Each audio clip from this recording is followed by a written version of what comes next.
Good morning, everyone. My name is Mrs. Allen, and I am the head of English, the director of English at Westfield Academy. I'm sure lots of you know me and may have been taught by me as we've gone through the last 3 years. This is a bit of an odd one for me, really, because unfortunately, or fortunately for some of you, you have to take English as a GCSE. So I just wanted to today just kind of give you a bit of an overview of it and just kind of put any myths to bed, really, about what English GCSE is like. Now, when you take your GCSEs at the end of year 11, you will get 2 GCSEs. You'll get one in English literature and one in English language. You will also do a spoken element of your GCSE, which you have to do, which is a speech or a presentation on any topic of your choice.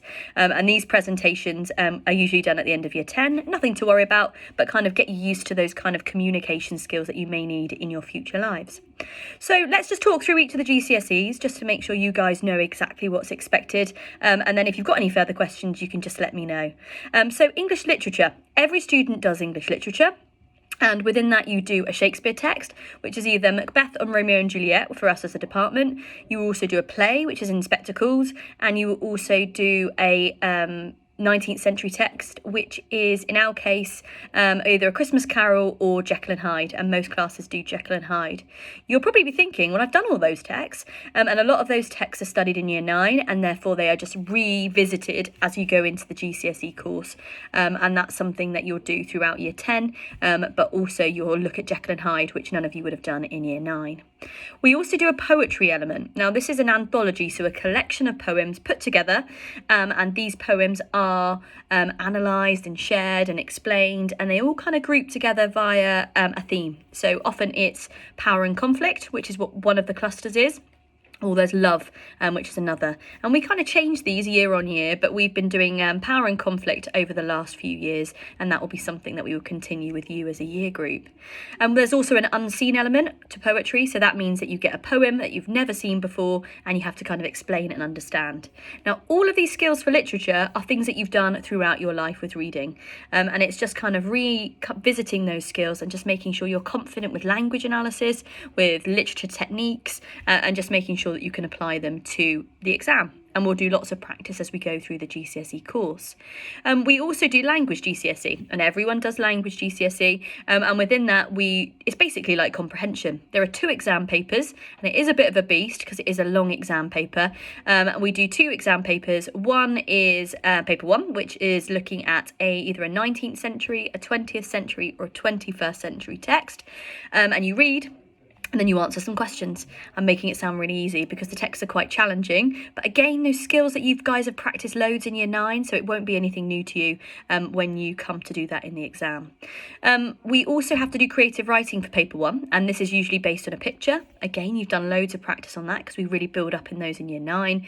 And you have to write something like a story, or you have to write a piece of creative writing showing your flair and your creativity and your vocabulary.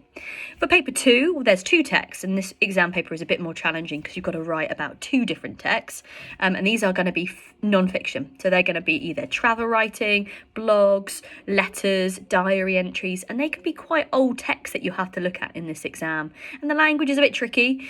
So over the next 2 years we try to show you a range of different techniques to make sure that you can apply all of these to the exam.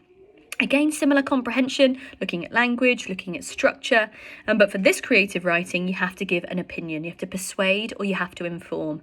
And this is maybe writing a letter or writing a newspaper article where you have to kind of show your understanding of a topic and kind of persuade your viewpoint. And sometimes it's quite tricky because you might not have a viewpoint, but what it does is it enables you to kind of show and explain yourself to the examiner, showing that you can kind of persuade and inform on a particular topic. I'm making it sound relatively easy, and it is when you kind of have those skills and you practice them. And we have a lot of time to go through these exam papers in year 10 and 11 to make sure that you're ready for the exam. I know some of you love English, and that will continue as you go into year 10 and 11, but it is a really hard GCSE, and your teachers will need you to work really hard on this. But all of the skills that you've been doing in year 7, 8 and 9 will be kind of building up to this GCSE course, and there shouldn't be any surprises for you, and you all should be absolutely fine when doing it. We look forward as a department to welcoming you in GCSE. It's a new year, it's a fresh start, new teacher maybe, new class for some of you, and that for some of you will be a real positive. So we look forward to welcoming you to the English department, and I'm sure you will all do brilliantly. If you've got any questions, you know where I am, or any of my team are, any of the English department. So ask your English teacher if you've got any questions or concerns, and then we can go from there. Right, lovely to see you. All take care, and I will speak to you all very soon. Take care. Bye.